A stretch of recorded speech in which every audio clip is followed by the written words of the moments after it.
कर गई कर गई कर गई कर गई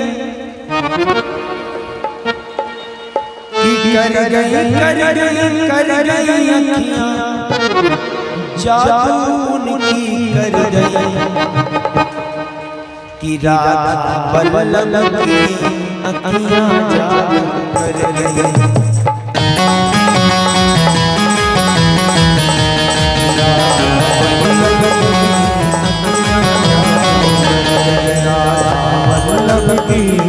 अखियां जादू कर गई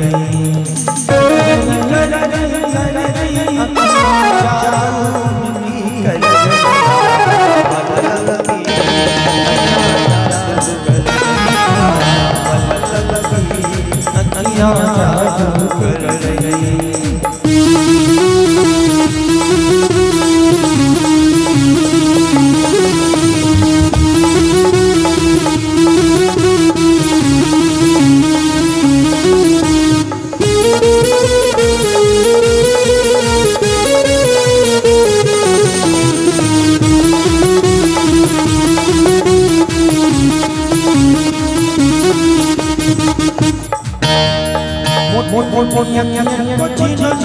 मोटी अखियन को जीनो जीनो कजरा मोटी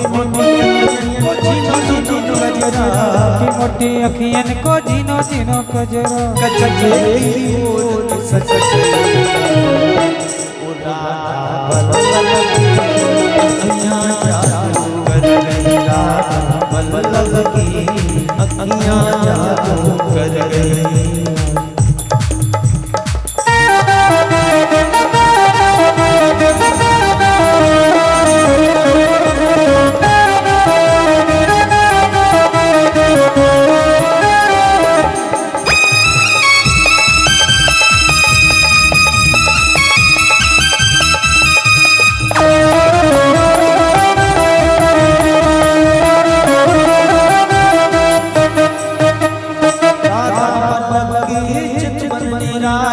वल्लभ की चितवन निराली चितवन निराली हाँ चितवन निराली चितवन में तो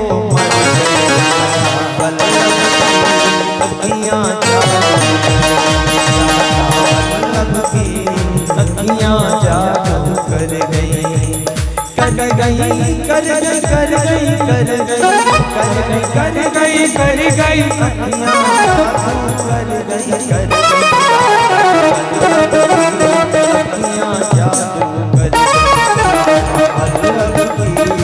अखियां जादू कर गई।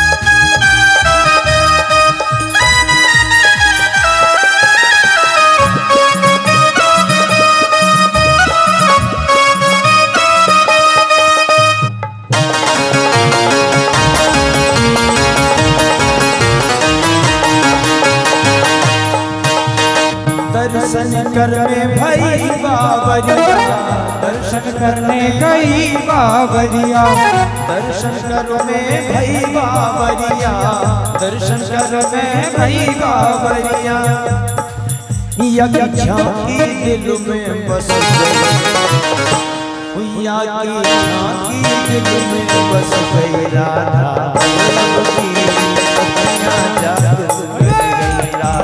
वल्लभ की अखियां जादू कर गई।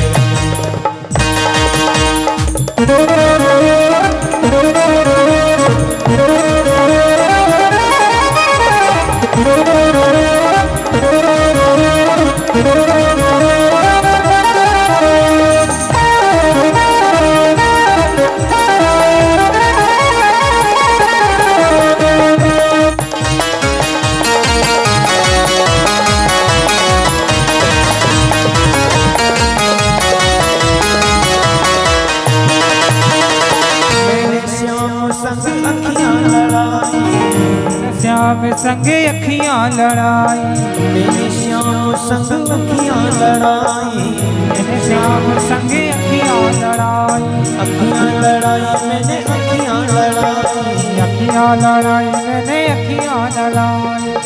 अखियां घायल कर गई, अखियां घायल कर गई राधा वल्लभ की,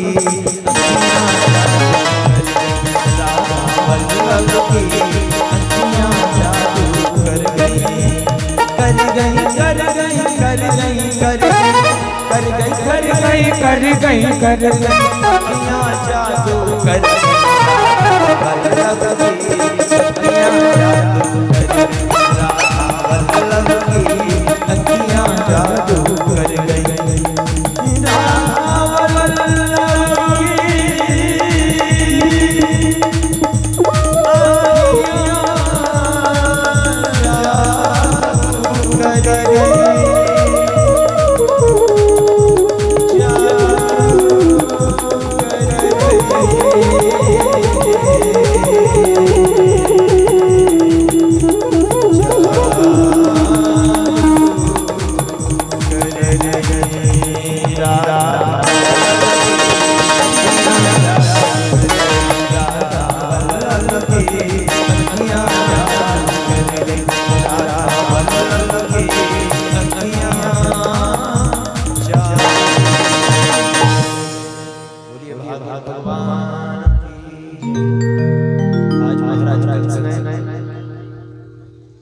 अक्रूर जी को भेजा कृष्ण और बलराम को लाने के लिए, और अक्रूर जी रथ पर बैठकर आए। कृष्ण बलराम को उच्चारण करके लौट रहे थे। कन्हैया ने अक्रूर जी को प्रणाम किया, काका कैसे आना हुआ? कहने लगे चलो कन्हैया, तुम्हारे मामा कंस ने धनुष यज्ञ रचा है, इसलिए हम तुम दोनों को लेने के लिए आए हैं। आज कृष्ण बलराम ने काका अक्रूर जी को साथ लिया और अपने भवन पहुंचे। नंद बाबा ने देखकर प्रणाम किया, बैठाया, जलपान कराया, फिर आने का कारण पूछा। अक्रूर जी और सब कुशल है? अक्रूर जी ने कहा बाबा सब कुशल है, किस लिए आना हुआ?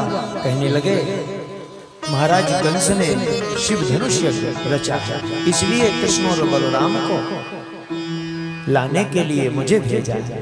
नंद बाबा बोले मैं नहीं दे सकता, ये तो मेरे दोनों प्राण हैं महाराज अक्रूर जी, और मेरे पुत्रों के जीवन में अभी तक कोई ना कोई कष्ट आता ही रहा है, इसलिए मैं नहीं चाहता कि मथुरा मेरे दोनों बालक जाए। अक्रूर जी ने कह दिया महाराज देना तो पड़ेगा, क्योंकि ये तुम्हारे बालक नहीं है। यशोदा जी ने सुना, दौड़ कर आई, क्या कह रहे हो महाराज? कृष्ण बलराम मेरे पुत्र नहीं, ये तो मेरी दो आंखें हैं। यशोदा ये बताओ, आपने कृष्ण बलराम को जन्म देते देखा? हर माँ को पता होता है मैंने अपने बच्चे को जन्म दिया, क्या आपको याद है? कहने लगे नहीं मुझे याद नहीं है, मेरे तो बगल में मुझे पड़ा मिला था। अब यशोदा के पैरों के नीचे की जमीन खिसक गई, जो भोजन बना रही थी हाथ से बेलन छूट गया। कोई आपसे कह दे कि आपका बेटा नहीं है, वो मैं हमेशा के लिए ले जा रहा हूँ, आपको क्या बीतेगी? वही माँ यशोदा को बीतेगी। आज रात में यशोदा को नींद नहीं आई, बस बेटे के सर पे हाथ फेर गई। वो जब यशोदा के नेत्रों के आंसू की झड़ी ऐसी लगी कृष्ण के मुखमंडल पर गिरी, कृष्ण जी उठे, अरे भैया तू रो रही है? हृदय से लगा लिया मेरे लाल, आज ऐसे लग रहा है जैसे प्राण शरीर को छोड़ने जा रहा है। मेरे कन्हैया तू मैया से मत कहना अपनी देवकी से कि मैंने तुझे मटकी के अपराध में उखल से बांध दिया। कन्हैया तेरी सौगंध मैं तो तुझे अपना बेटा मानती थी, इसलिए तेरी भूल को सुधार के लिए मैंने तुझे उखल से बांधा था। यदि तुझे लगे कि मुझे तुझसे ज्यादा मटकी प्रिय थी तो हाथ में पत्थर लेकर यशोदा ने सारी मटकियां तोड़ दी। ले तुझे क्या लगता है कन्हैया, तुझसे प्यारा मुझे कुछ नहीं है। मैं नहीं जानती थी कि एक दिन ऐसा आएगा कि कोई मुझसे कहेगा कि तेरा बेटा नहीं है। कन्हैया बोले तुमने मटकी क्यों छोड़ दी, अब दही कैसे भाएगी? कहने लगी कन्हैया जब तू ही जा रहा तो मक्खन किसके लिए निकालना है? कन्हैया अपनी मैया से मत कहना मैंने तुझे छड़ी दिखाई, तेरी मैया कहेगी बांझ क्या जाने प्रसव की पीड़ा। अरे यशोदा मैंने तेरे घर अपने बच्चों को क्या छोड़ दिया, अपने लाला को क्या छोड़ दिया, एक मटकी के पीछे तूने उखल से बांध दिया। मेरी सौगंध मेरा ऐसा कोई उद्देश्य नहीं, बार बार हृदय से लगाते हृदय से लगा के छोड़ती नहीं। कन्हैया कहते मैया छोड़ दे। कन्हैया फिर जाने कब तू मेरे हृदय से लगेगा कि नहीं लगेगा। आज ब्रह्म मुहूर्त की बेला लगी, मैया पीछे के द्वार से खड़ी हुई। दो भैया बोले कन्हैया देख मैया भाग रही है, कहाँ गई? दौड़ लगा दी। कन्हैया ने आगे जाकर मैया के पैरों में पत्थर लगा, मैया गिर पड़ी। कन्हैया ने पकड़ लिया, मैया कहाँ जा रही थी? कहने लगे कन्हैया जैसे ही भोर हो रही है वैसे ही मुझे लग रहा है कि मेरे प्राण निकल रहे हैं, तो मैंने सोचा तेरे जाने के पहले ही मैं ऊपर चली जाऊं तो ये ठीक रहेगा। तुम्हें यमुना में कूदने के लिए कन्हैया मैं तेरे बिना नहीं जी सकती, तू जाने की बात करता है। अरे कन्हैया बच्चे तो बाहर जाते हैं पर माताओं को आशा रहती है एक दिन 2 दिन 5 दिन 1 महीने में लौट के आ जाएंगे। कन्हैया एक माँ जब बेटी की विदा करती है तो वो इसलिए नहीं रोती कि बेटी जा रही है, अरे जब बुलाएंगे बेटी तो तब आ जाएगी, लेकिन इसलिए रोती है कि आज से बेटी पराई हो गई है। आज से अपनी बेटी को बुलाना पड़ेगा तो दूसरों से पूछ के बुलाना पड़ेगा, अगर वो मना कर देंगे तो अपनी बेटी भी अपने घर नहीं आएगी। माँ इसलिए रोती है। हरे मंडप के नीचे हर कोई दान करती है, आंखों में आंसू भर आते हैं क्योंकि वो जानती है कि आज से मैंने अपनी बेटी को दान कर दिया, मेरा कोई अधिकार नहीं रहेगा। कन्हैया मुझे क्या पता था कि तू पराया है, अब जिसकी अमानत उसके पास जा रहा है अब मेरा क्या अधिकार है कुछ पर। इसलिए मैं चाहती हूँ तुझसे पहले मैं चली जाऊं ताकि मरने का कष्ट तो मैं झेल सकती हूँ, लेकिन तेरे जाने का वह दर्द मुझे बर्दाश्त नहीं होगा, वह पीड़ा मैं सहन नहीं कर पाऊंगी मेरे लाल। कन्हैया लौटा लाए। मैया सुन पहले कन्हैया के सामने हाथ जोड़े मैया। कन्हैया जिसके आगे हाथ जोड़ते थे आज वो मैया कन्हैया के आगे हाथ जोड़ के खड़ी है। मेरे लाल मुझे अपने साथ ले चल, मैं सब छोड़ने को तैयार। तुझे ये डर लग रहा है कि कहीं तुझसे मथुरा के लोग ये ना कहें कन्हैया कहीं 2 माएं। यशोदा जी कहती है मैं किसी से नहीं कहूंगी मथुरा कि मैं तेरी माँ हूं, क्योंकि मुझे नाम नहीं चाहिए, मुझे यश नहीं चाहिए, लेकिन तू अगर 2 दिन में 5 दिन में 1 हफ्ते में 1 दिन भी हमें दिख जाएगा तो वैसे ही हो जाएगा जैसे सूखते हुए वृक्ष को एक जल मिल जाएगा, हम जिंदगी उसी में काटेंगे। कन्हैया यदि तुझे ये लगता है कि तू बैठे बैठे मुझे खिलाएगा तो मैं ऐसे नहीं खाऊंगी, मैं तेरी गौशाला गायों का गोबर उठाती रहूंगी, बदले में तुझे लगे कि फिर भी भोजन देना पड़ेगा, मैं मांग के खा लूंगी। मैं पेट तो भर सकती हूँ लेकिन ये आत्मा तो तेरे दर्शन से ही भरेगी, इसके भोजन की मैं कोई व्यवस्था नहीं कर पाऊंगा। मैं मानता हूँ तू मेरी मैया है, तू ही मेरी मैया रहेगी, लेकिन समझ मेरी बात, मैं तुझे अपने साथ नहीं ले जा सकता। ठीक है बेटा, तेरी जैसी इच्छा। सुबह हुई, सखाओं को तो बाबा छकड़े में बैठे के शाम को ही निकल गए थे, और जब कृष्ण बलराम जब बैठे रथ पर, और रथ आगे बढ़ा, गोपियां रथ के आगे लेट गई।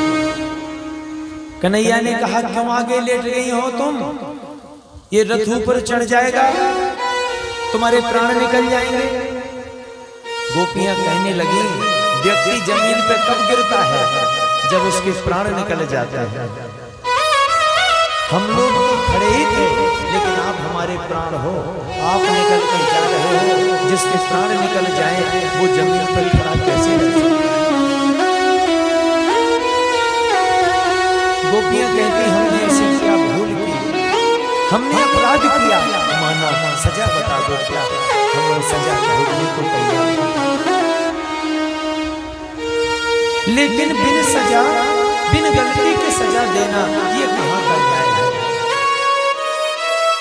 मैं दंड भोगने को तैयार हूं, पर अपराध क्या है कन्हैया, ये तो बता दो, जो तुम हमें छोड़ के जा रहे हो।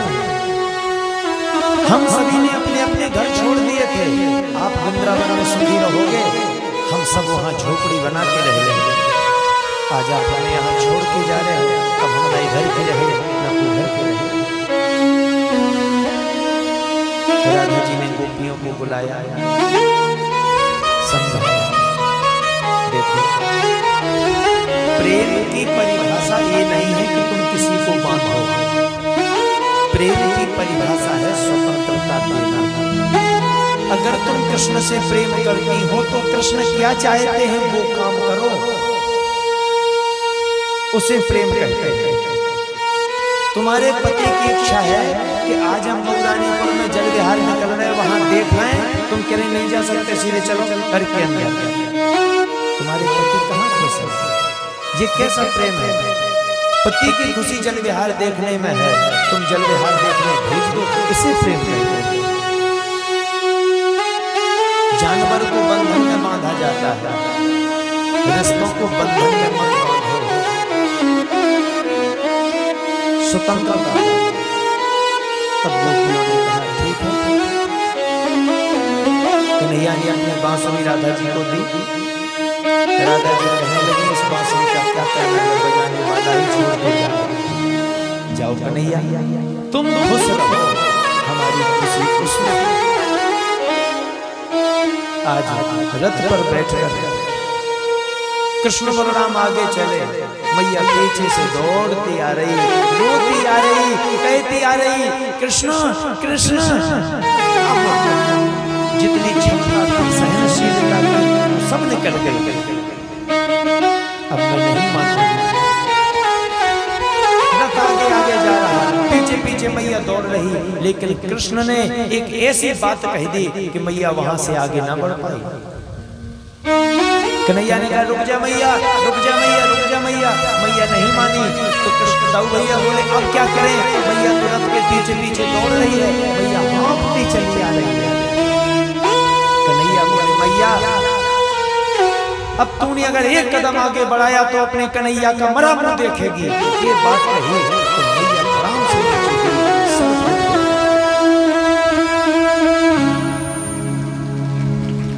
क्योंकि मैया कहती है अगर एक कदम आगे बढ़ा देती तो मेरे कन्हैया की सौगंध टूट जाती।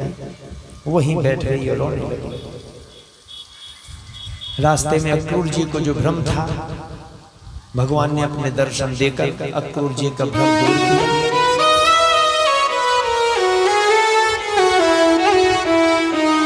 पहुंचे मथुरा में, सब को साथ लिया। धोबी घाट पर पहुंचे तो वस्त्र धारण किए, दर्जी के यहाँ व्यवस्थित कराए। सेंद्री नाम की कुब्जा से तिलक लगाया। अब देखो ये सेंद्री कौन है? सेंद्री कुबड़ी थी, महाराज कंस को चंदन बनाने का काम करते थे। जब कन्हैया ने कहा तिलक लगाओ बोली हम तो कुबड़ी है, कुरूपणी है। तो कन्हैया क्या बोले, हम रूप कहाँ देखते हैं, हम शरीर कहाँ देखते हैं, अगर आपका मन सुंदर है वही मुझे समर्पित कर दो, लगा दो चंदन। चंदन लगवाया, बाल बाल कहने लगे कन्हैया इसको सुंदर बना दे। कन्हैया बोले हम बनाना तो चाहते हैं, क्या ये घूंघट खोलना चाहती है? भगवान की कथा में कभी भी जाओ घूंघट लगाने की कोई जरूरत नहीं है। पहली बात तो माता जानकी जी ने कहां घूंघट लगाया है, मर्यादा आंखों से होती है। मुंह तो किसने ढाका था, पूतना ने ढाका था। जब हमारा देश गुलाम हो गया, ध्यान दो, औरंगजेब का शासन था, बड़ा अत्याचार था, तब माताएं अपने आप को सुरक्षित रखने के लिए मुंह ढांक के निकलती थी, अपने आप को बचाने के लिए। आप ही बताओ कि यदि कोई घूंघट लगा के वो अपने ससुर को गालियां दे, घूंघट लगा के तो काहे की मर्यादा। भगवान के सामने कभी घूंघट मत लगाना, गुरु के आगे कभी घूंघट मत लगाना, क्योंकि कैमरे से जब फोटो आती है तो वहां कैमरा वाला भी कहता है कि माता की घूंघट निकालिए। घूंघट के पट खोल तो ही पिया मिलेंगे। जब आपका विवाह हुआ तो आपने पहला काम पति के आगे घूंघट ही निकाला। भगवान सबके पति है, इनकी आगे जब तक हमारी आंखें इनकी आंखों से नहीं मिलेगी उद्धार कैसे होगा। कन्हैया बोले सैंद्री घूंघट खोल, और जब घूंघट खोला गोविंद ने अपनी दृष्टि डाली, सैंद्री सुंदर हो गई, हाथ पकड़ के उठा दिया, सैंद्री सीधी भी हो गई। ये सैंद्री कौन है? पूर्व जन्म की सूर्पनखा, त्रेता की सूर्पनखा। अमर्यादित आचरण किए भगवान राम के आगे। लक्ष्मण जी ने इसकी नाक काट दी, कान काट दिए। ये ब्रह्मा जी के पास गई, मेरे नाक कान जोड़ दो। ब्रह्मा जी बोले नहीं, जिनका अपराध है क्षमा वही करेंगे। ये शिव जी के पास गई, शिव जी बोले हम नाक कान तो नहीं जोड़ सकते पर तुझे रास्ता दिखा सकते। तू जो करके गई थी भगवान के आगे, आज से तू संकल्प ले ले कि श्री राम मैं सब जग जानी। तू झुक के चलने लग, हर व्यक्ति को देख के झुक के चलने लग। एक ना एक दिन भगवान स्वयं तुझे उठाने के लिए आएंगे। अब नाक कान कटे थे इसलिए ये घूंघट लगाते थे, ये कारण था। तो सैंद्री झुक के चलने लगी। आज भगवान ने अपने दर्शन देकर उसे प्रचार किया। इसलिए ये कथा संकेत करती है हमेशा भगवान के आगे झुके रहो, अपने से बड़ों के आगे झुकते रहो। माँ बाप के आगे झुकना शरीर का झुकना नहीं होता। यदि माँ बाप थोड़ा तेज हो गए तो तुम थोड़ा शांत हो जाओ, सास ससुर तेज हो गए तुम थोड़ा शांत हो जाओ, जेठ जी अगर तेज हो गए, जेठानी ने कुछ कह दिया तो तुम शांत हो जाओ। इसी को नहीं, सास एक कही तुमने दो कह दी। अगर ऐसे आचरण करोगी तो तुम्हारी नाक कान जरूर कटेंगे। क्योंकि लक्ष्मण जी से कहती थी तो सम पुरुष नामो सम नारी। अब ये अकड़ना नहीं और क्या है, ये करना ही तो है। इसलिए झुके रहो, भगवान कृपा करेंगे। आज ठाकुर जी ने जाकर के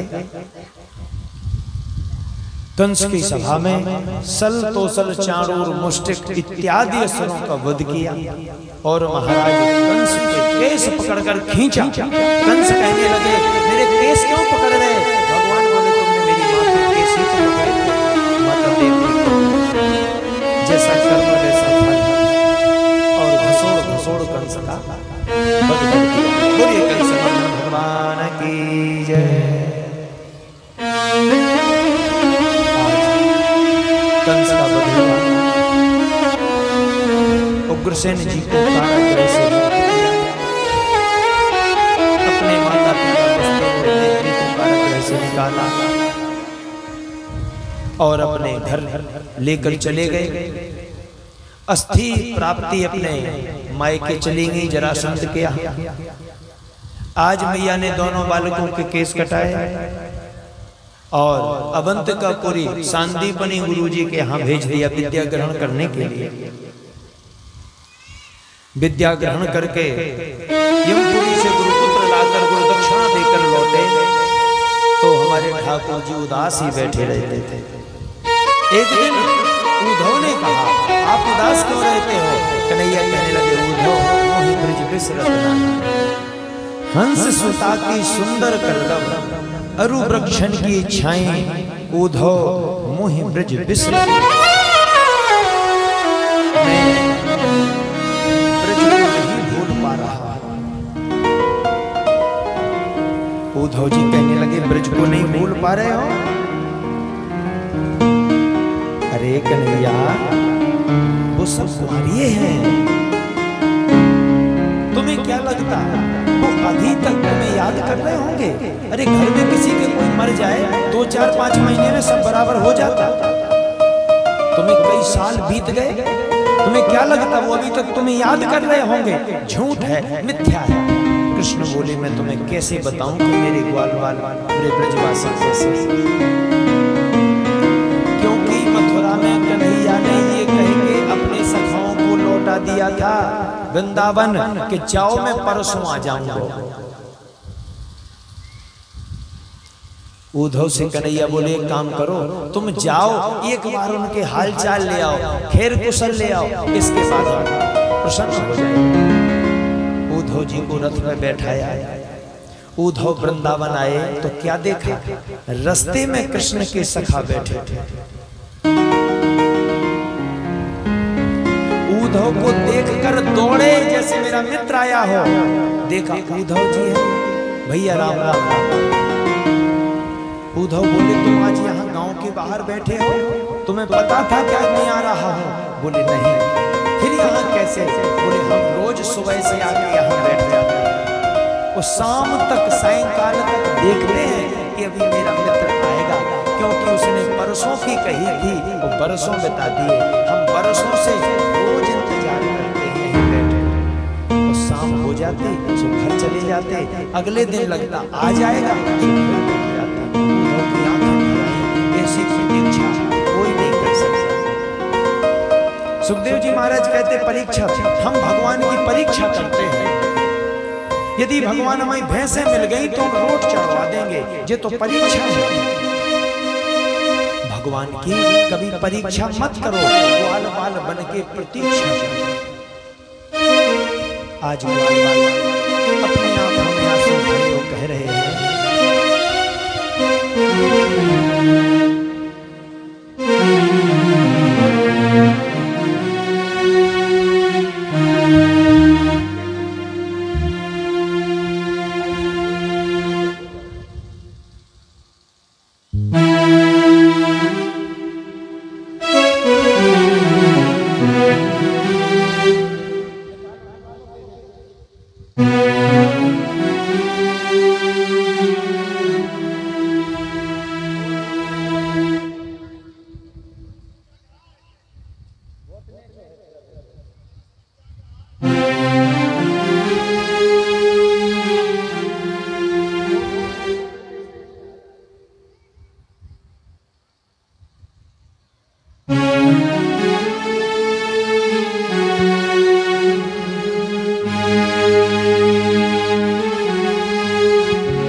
हमसाया, तू मेरी जिंदगी में आया।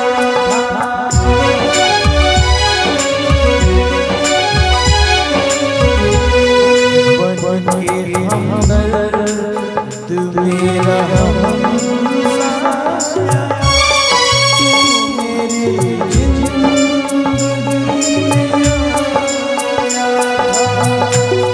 प्यारे अपनों से भी ज्यादा किया मुझको तूने, लोग कहते हैं तू पराया, लोग कहते हैं तू पराया।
दिल से यही दुआ निकले, तू जहाँ भी रहे खुशहाल रहे।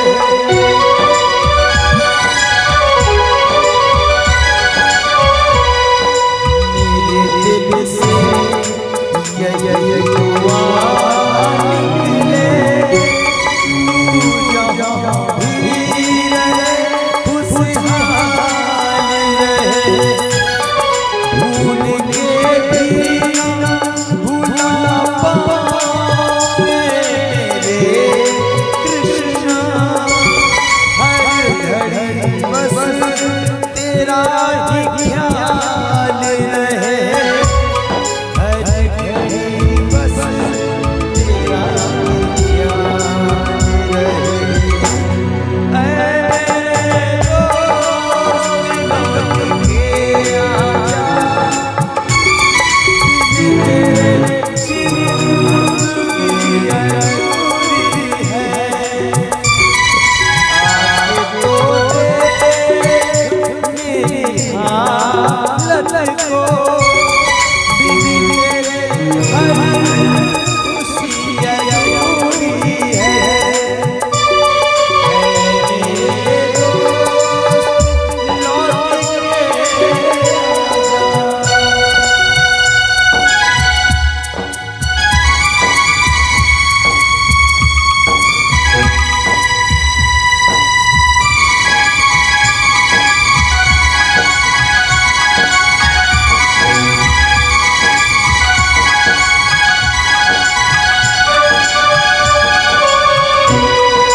जब कदम मेरे मेरी आँखों से आंसू बहते हैं,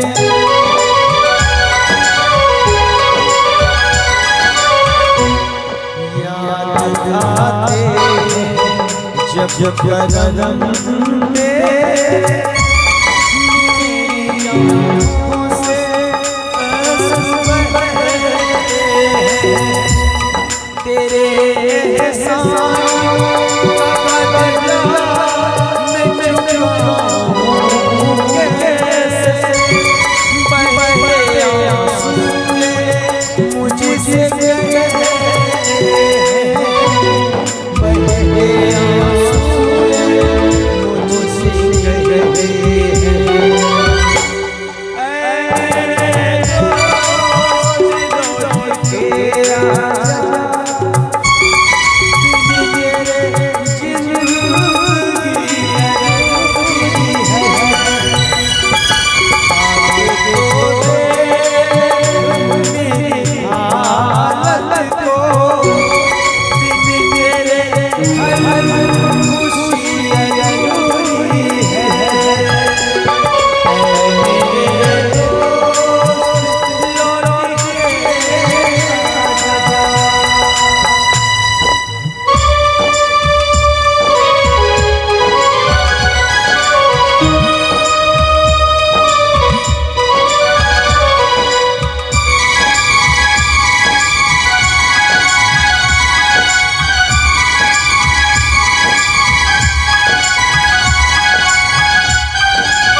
मेरा हमसाया, तू मेरी जिंदगी आया।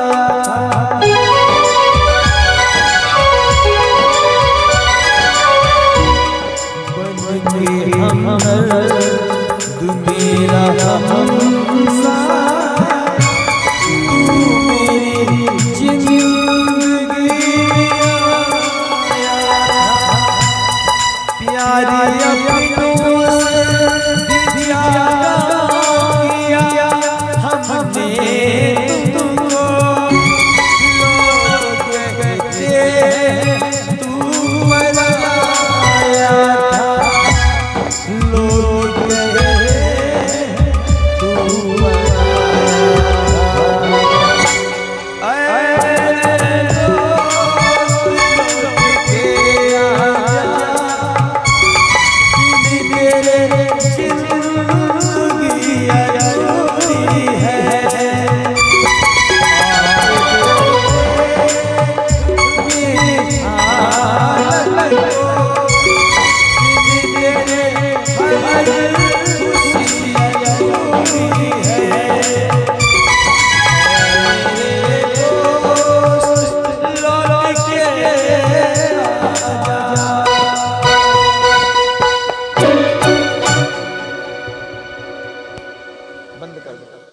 बोलिए भागवत भगवान की जय।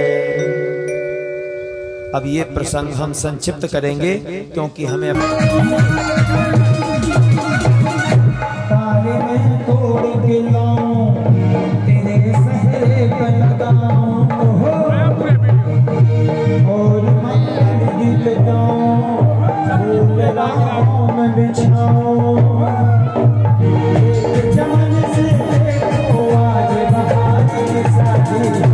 आज मेरे सामने की शादी, आज मेरे सामने की शादी है, वो लगता है जैसे सारे संसार की शादी, आज मेरे सामने की शादी, आज मेरे सामने की शादी है।